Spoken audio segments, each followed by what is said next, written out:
తల్లుల గర్భాల్లో అలాగే చేశాడు. తల్లికి గాని తండ్రికి గాని నొప్పి బాధ లేకుండా చక్కని అవయవాలను సిద్ధం చేశాడు. అరికాలు మొదలుకొని నడినెత్తి వరకు చిన్న కోనగా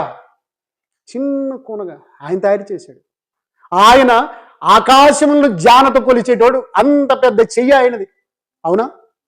ఆయన చెయ్యి ఆకాశాన్ని భూమికి జానతో కొలుస్తాడంట. మనం కొలసిన కాదులే ఇప్పుడు. గమనించారా?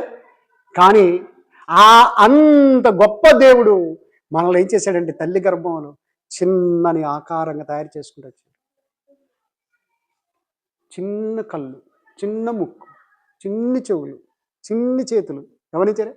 నోరు, పెదవులు, చిగుళ్ళు అలాగ తయారు చేసాడండి. ఇలా ఉండాలి, ఇలా ఉండాలి, ఇలా ఉండాలి. నా బిడ్డ ఇలా ఉండాలి.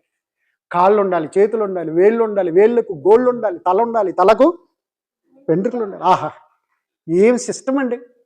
ఇలా తినాలి, ఇలా వెళ్ళాలి, చూసారా? అలా అరగాలి, అలాగ విసర్జింపడాలి, మళ్ళా దప్పికొంటే తాగాలి. ఎంత సిస్టమ్ అంటే అంత సిస్టమ్ చేసి ఎవ్వడు తయారు చేయలేడు. అంత సిస్టమ్.